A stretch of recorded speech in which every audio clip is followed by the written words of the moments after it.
Welcome to the home of the Tentative Yogi. My name is Laura and I've taught yoga for about 30 years now.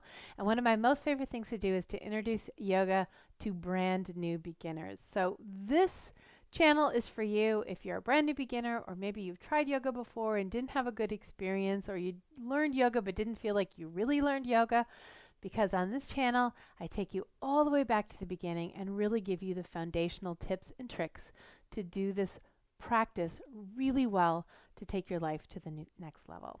In this video, I share with you 5 yoga poses to help you let go of your day and give you a great night's sleep. Now, the way I teach it is I'm teaching each one individually, and what I want you to do is watch it and learn from it. I share how to do it, why you might want to do it, and then for you to choose the 2 or 3 or 4, maybe 5 poses, maybe it's all 5, that you want to incorporate into your daily life. And I've also included a checklist. You can grab it below without any kind of opt-in or anything. Just go grab it, print it for yourself so that you can have a little checklist as a reminder of what we do in this series. So without further ado, let's get to it. All right, we're going to begin in a simple cross-legged position. I have a blanket up underneath my hips, and cross your legs however you feel comfortable. You can also just sit on the edge of your bed and get up nice and tall on your sit bones. We are just going to take a couple of deep breaths. Now to this, I am going to add some essential oils. If you want to learn more about the oils that I use, you can check the link below. All I do is take a couple of drops in my hands. I'm choosing vetiver. This time vetiver is a very grounding oil which helps you relax, get out of your head, get into the body, which is the perfect thing to do before bed, right? Let go of your day. So if you have oils, you just breathe them in and exhale. And I recommend breathing in through the nose and releasing audibly through the mouth in a like you are letting go. You are releasing.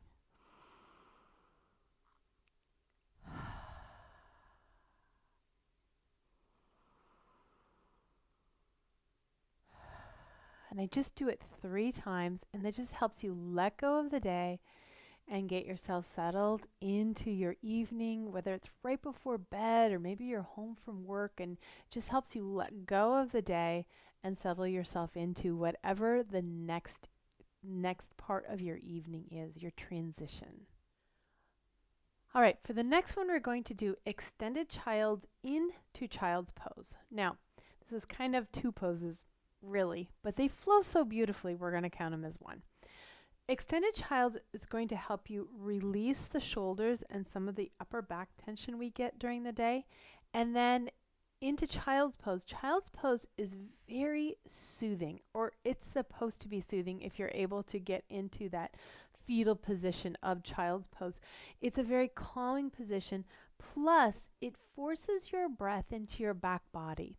And what that does is it stimulates your vagus nerve, which stimulates the relaxation response in your body. So it's really a twofer to go into it. So I like to start in extended child's and slip right into child's pose. So you come up into a wide table pose. So this would be a true table pose. I walk the hands out, maybe walk the knees back a little bit. Press the palms, push the palms away from you to send the sit bones up. And you're going to take the sit bones up, not down to the feet. So this is a much more active extended child than you might be picturing. So you're really feeling that stretch to the shoulders, taking the chest down toward the floor. And then you release back into full child's. Now what I want you to do here, because you've been extended, it's really easy to go into child's pose with a really long spine. But you want to round the spine as you move in. So you've got a nice extended position for the spine and then long and rounded position of the spine. And then draw your breath into your back body here.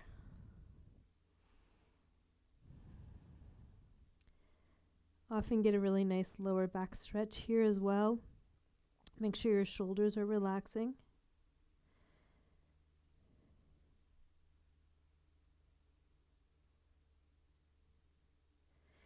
And And I will say that if you can't get your hips down, if you can't get your forehead down, if you don't feel comfortable in this position, because fetal position is pretty tricky, I'm going to link a tutorial I did on child's pose on a few different variations that you can do for child's pose to make it a little bit easier for your body, whatever your challenges are. So if this doesn't feel good, if it doesn't feel like heaven, definitely check that video out so you can find the variation that works for you. All right, the next one we're going to do, I call God's gift to people who do yoga, because it's such an amazing, amazing release. And this is great for upper back tension. It's called Backbend over a roll, and you're going to use your blanket. If you don't yet have a blanket, you can use a towel, or your mat makes a really good roll for this too. In fact, I keep my mats rolled when they're in storage, and sometimes I'll bring it out and just do a back bend over roll before I even unroll it and get into my practice. So you're going to take your blanket and open it so you've got a side that's, I don't know what, 2 feet, 3 feet? Terrible at measurements. And you're going to roll it. Okay, how big you roll it depends on the tension in your back. If you are really tight in your upper back, keep it super small. I will share with you that when I started doing back bend over roll years ago, I had so much tension in my back. I carry tension in my back. And really, who doesn't, right? But I started with a hand towel. It was that small. So I don't find, I maybe in 30 years had 4 or 5 students who were as tight as I was and needed to go down to a towel. So you probably don't, but just, it's okay if you have to. Okay, I just want to plant that seed. If you're really tight in this, you have not failed. You just need to start smaller and build your way up. But you don't want to go any bigger than like a grapefruit size, like maybe half your blanket, because we're going to lay over it and we're going to use it to help work on opening up that upper back, that tension in your upper back, right? And if it gets too big, it'll be like laying over a beach ball, but I want it to feel more like a tennis ball, like you're kind of digging in a little bit and getting into those upper back muscles. Plus, we're going to be loosening up between the vertebrae too, opening up that vertebrae. So you're going to give yourself the roll, and then you're going to lay over it. So it hits right at the base of your shoulder blades. And I will add, if you're someone who happens to wear a bra, you can use that as a guideline because it's about where your bra strap is. Here is the key, okay? You want your shoulders to reach the floor. If they don't, it's going to look like this. And I hope you can get a really good view. I need a cameraman and have a aerial view here. But it just creates a lot of tension in the shoulders. You want to work it down so that you can feel a little bit more like your shoulders are down, you can relax a little bit more. Now, it's usually tight for me for the first 2 or 3 breaths, so that's totally normal. But after 2 or 3 breaths, if you're like still holding because it's too intense, make it smaller. Just let your body slowly get used to it, incorporate it to be able to relax more and more. The more your muscles relax, the bigger you'll be able to go. And then you'll have a really hard day and you'll realize you have to go small again, and that's because you've got the tension back in your body. That's okay. You're making yoga your own. That's just be where you are. And you may find it takes you weeks to go to a bigger one, or you may find, you know what, I took a few breaths and I don't really feel it. I'm ready to go higher. Now, once you're here, I like to take a few breaths, and then you can, scooch a little higher, scooch a little lower, just to find those pockets of tension for yourself. It just feels so good. Now, to come out, I want to show you how to come out, because you want to come out in a very specific way so that your back can hold on to the relaxation that you just created for yourself. So you're going to roll to one side. I really struggle with my mic when I'm laying on my back. And support your head with your bottom arm. You're going to pull the roll out with that top arm. Then, so you're still supporting your head, right? We've just relaxed all of these neck muscles, so we don't want to strain that neck here. You're going to go back onto your back and knees bent, and just allow your back to release. You'll just feel there's probably still some more tension, right? And you'll just feel yourself relax. Just gives your muscles a moment to firm up this new way of being. If you hopped up, right away the muscles would just grip again. So good, am I right? Number 4 is feet up the wall. Now, Viparita Karani, or feet up the wall, is an incredibly powerful pose for shifting your day. Okay, it can stimulate the vagus nerve, again, which is what stimulates the relaxation response. It's also very restorative for your legs, for your heart. It is a lovely pose to do before bed. I actually like to put my feet up my headboard, which I don't actually have a headboard. If you follow me, you know this is where my bed goes. I move it to create a studio. But I put my feet up where my headboard would be as I lay in bed just for a few minutes, breathe in some essential oils. I struggle with sleep. Sleep is something I actually have to be super intentional around to get a good night. And that is, this pose is a really powerful way of doing it. Now, I want to show you a couple of variations today. There are even more. I will link below to my Viparita Karani variations video for you, so you can check out even more. But you can simply put your feet up the wall, or you can also add a blanket. So I'll show you both. And the blanket, you want to fold into what's called the plank fold, which is, this is considered the standard position. So this is Tadasana of the blanket. Okay, so it's about, what, 3 feet by 2 feet? Maybe. Again, terrible with dimensions. And you just fold it once, so you have a nice long blanket. Okay, so I'm just going to keep that handy. And what you do is you just take your hip to the wall, get as close as you can, and you swivel and take the feet up. Now, I will say, if you have your menstrual cycle, this doesn't always feel good, so if it doesn't for you, don't do it. I have always found that this feels good, but I can't put my hips up, which I'll show you in a moment.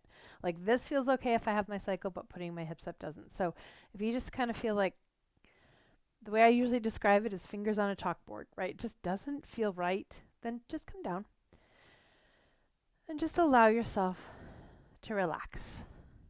Now, if you want to take it even further, bringing your hips up will help stimulate that vagus nerve even more. You just bend your knees, lift your hips up, slide the blanket up underneath you, and you want it underneath the hips and the lower back so that your if you can see it, your tailbone actually slides off the backside, off the wall side, so there's more of a rounding through the belly. It's really nice. I could stay here all night. Last but far from least, this one feels heavenly, is a lying twist. So sometimes I'll just do this once I get into bed, bring my knees into my chest, and go ahead and twist.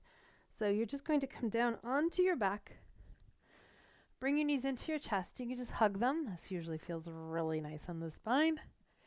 And then take your arms out to the side, and you can go into cactus, or take your arms all the way out to the side. And you're just going to gently take your legs first to the left. And I want this to be gentle. So you can support the legs with your bottom arm if you can't get them all the way down, or if you can, go ahead and go all the way down. And just breathe and hold, and just let yourself relax as much as you can. So softening the belly, softening the back. This is all about letting go. And then you go over to the other side. Now, a really nice thing to do initially, if you'd like to make it a little bit easier, is to just gently go side to side. And sometimes I'll start this way, especially if my back is really tight. I spent all day on my computer, which often happens, right? I know I'm not alone. And this just helps release, and then I'll go a little further on each side, and then take it over and hold. And it is so wonderful for your spine when you're done. All right, that covers our 5 poses for a great night's sleep. And again, Pick any one, two, three, any order, no magic to any of that. Just do what works best for you that helps you transition into a great night's sleep. I'd love to hear which pose you're most excited to try down below, so please comment, give me a thumbs up if you enjoyed this video, and definitely subscribe so I can support you as you continue on your journey to learning more and more about this amazing, amazing yoga. Thanks for joining me. Namaste.